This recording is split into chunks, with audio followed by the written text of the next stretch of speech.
Hello guys, welcome back. अब हम एक नया टॉपिक ऐसा लाए हैं जो स्टूडेंट लाइफ में बहुत डायलेमा में रहते हैं, उनके लिए ये प्रॉब्लम है।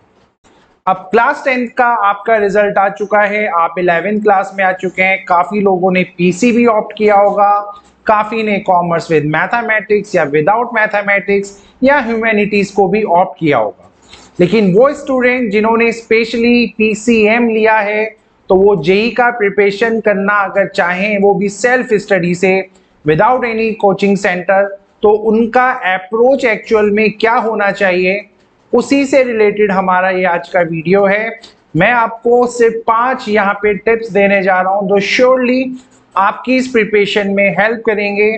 और क्योंकि मैं मैथमेटिक्स की ओर पढ़ाता हूँ, तो मैं आपको मैथमेटिक्स से रिलेटेड ही चीजों को बताने जा रहा हूँ यहाँ पे। तो जो सबसे पहला चीज हमें ध्यान रखना होगा, वो पहला पॉइंटर ये है बेटा हमारा, कि हमें स्टार्ट करना पड़ेगा अपनी इस स्टडी को एनसीईआरटी बुक से। कुछ नहीं करना है आपने, नॉर्मल सा आपको एनसीईआरटी में जैसे चैप्टर 11 का पहला टॉपिक है सेट्स, तो सबसे पहले आपको वो टॉपिक ना एनसीईआरटी से फिनिश करना है। तो जैसे ही आप उसको एनसीईआरटी से फिनिश कर लेंगे, एनसीईआरटी से आप उसको फिनिश जब कर लोगे, तो डेफिनेटली आप लोगों का कॉन्फिडेंस हाई हो जाएगा।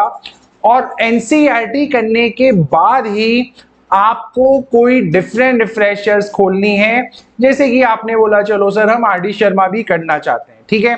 तो अगर कभी भी आपको आरडी शर्मा जैसी बुक को भी सॉल्व करना है, तो 2-3 चीजों का ध्यान रखिएगा। सबसे पहले आपको यहाँ एनसीईआरटी से ही स्टार्ट करना है, चाहे कोई भी छोटा सा पॉइंट हो, every pointer you have to highlight, okay. उसके बाद आपकी प्रिपरेशन में जो सेकंड चीज आएगा, जो मैंने सेकंड पॉइंटर आपने बनाया है, वो पॉइंटर है आपको चैप्टर वाइज स्टडी करनी है। अब चैप्टर वाइज स्टडी में क्या होता है कि लेट्स से आपने अगर सेट्स को ही पढ़ना चाह रहे हैं, तो सबसे पहले आप सेट्स को ही फिनिश करेंगे। उसका एनसीईआरटी या कोई भी रिफ्रेशर उससे रिलेटेड, पहले सेट्स चैप्टर को फिनिश करना है तो सेट्स, देन रिलेशन को करना है तो रिलेशंस को ही फिनिश करेंगे। ऐसे ही आप रैंडमली किसी भी टॉपिक में प्लीज चेंज नहीं करना बार बार। तीसरा पॉइंटर जो मैं आपके लिए लेके आया हूं वो ये है कि बेटा हमें एक रियलिस्टिक टाइम टेबल को ही फॉलो करना है, ठीक है। एक रियलिस्टिक टाइम टेबल अगर आपके पास रहेगा, तभी पॉसिबल है कि आपका प्रिपरेशन एक सही डायरेक्शन में जाएगा। आप ऐसा नहीं कर सकते कि इस डे को मैं ये 2 चैप्टर्स फिनिश कर दूंगा, 3 फिनिश कर दूंगा, जो कि पॉसिबल नहीं है। तो आई वुड सजेस्ट यू कि एट अ टाइम 30 मिनट्स बैठो, 40 मिनट्स बैठो, चाहे 1 आवर तक आप इस स्टडी को करो। तो एक चैप्टर को अगर आप 1 आवर दे रहे हो, तो मेक श्योर पूरा चैप्टर तो आप कर नहीं सकते, तो सिलेक्टेड कुछ क्वेश्चंस को सॉल्व कीजिए। जैसे कि 1 आवर में आप एक टारगेट बनाओ कि मुझे 6-7 क्वेश्चन सॉल्व करने हैं। 6-7 क्वेश्चन को सॉल्व करके एक ब्रेक लीजिए और फिर अगेन एक नए सेशन में वापस आइए। तो इस तरीके से आपको एक रियलिस्टिक टाइम टेबल बनाना है। ये नहीं कि रैंडमली यार कि एक दिन हम फिजिक्स पढ़ रहे हैं तो अब 3-4 दिन हमने मैथमेटिक्स को टच ही नहीं किया। आपको सारे सब्जेक्ट्स को इक्वली टच करना है, इसको ध्यान रखना। फोर्थ पॉइंट अब ये है सॉरी, कि जब भी अब आपने क्या किया, अब आपने एक रियलिस्टिक टाइम टेबल बना दिया, चैप्टर वाइज आप स्टडी करने जा रहे हो, तो अब आप कोई भी जेई की स्टैंडर्ड बुक को मार्केट से परचेज करके उसको खरीद दीजिए। और let's say you are talking about sets का चैप्टर नंबर 1, तो आपको एनसीईआरटी प्लस उस जेई के बुक में जो भी थ्योरी रिलेटेड है वो आपको डिट्टो सेम मिलेगा। आपने आरडी शर्मा भी कहीं ना कहीं पे करा हुआ होगा जब आपने एनसीईआरटी को किया।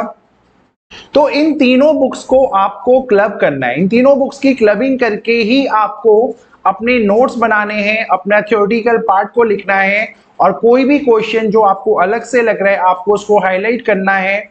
Either you can Google it that question, आपको इजीली सॉल्यूशन मिल जाएगा, या आप यूट्यूब में उसको डालिए, किसी ना किसी यूट्यूबर ने उसको पक्का सॉल्यूशन में डाला होगा। तो अब आपका जो चौथा स्टेप होगा वो एनसीईआरटी, आरडी शर्मा और अपनी कोई भी जेई की स्टैंडर्ड बुक जो कौन सी होती हैं वो हम किसी सेपरेट वीडियो में डिस्कस करेंगे। उन तीनों का आपको क्लबिंग करना है, ये बहुत इंपॉर्टेंट पार्ट था। और जो हमारा लास्ट पॉइंट है जो मैं आपके लिए लेके आया हूं, अब आपको प्रीवियस ईयर के जो भी क्वेश्चंस हैं उस पर्टिकुलर टॉपिक से, उस पर्टिकुलर चैप्टर से, वो भी आपको अब सॉल्व करने हैं।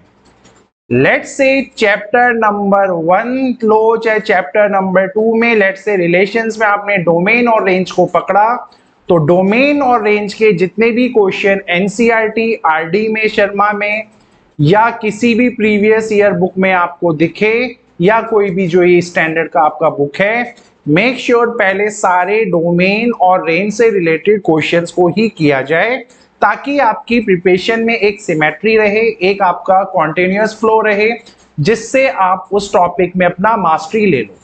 तो ये थे मेरे 5 पॉइंटर, ये 5 टिप्स। आपको बस बेटा एक चीज ध्यान रखना है, चैप्टर वाइज जाना है और टॉपिक वाइज जाना है। टॉपिक वाइज में आपको एनसीईआरटी, आरडी शर्मा, कोई भी जेई की बुक, और नंबर 4 कोई भी प्रीवियस ईयर क्वेश्चन पेपर आप उठा लीजिएगा। इन चारों बुक का क्लबिंग करो, टॉपिक वाइज क्वेश्चन को सॉल्व करो। I know it is time consuming, but definitely your concept will go very strong and surely you will get a good rank, है ना। सो अ गुड परसेंटाइल के लिए simple सा logic है। I am talking about your maths, I am Sandeep Negi, and तो मेरा तो mathematics topic है, तो I can only guide you for the mathematics. For rest of the part, please wait for another video when I will talk about the different books that we can follow for our preparation apart from your NCERT and the RD Sharma. Till then, goodbye. Thank you.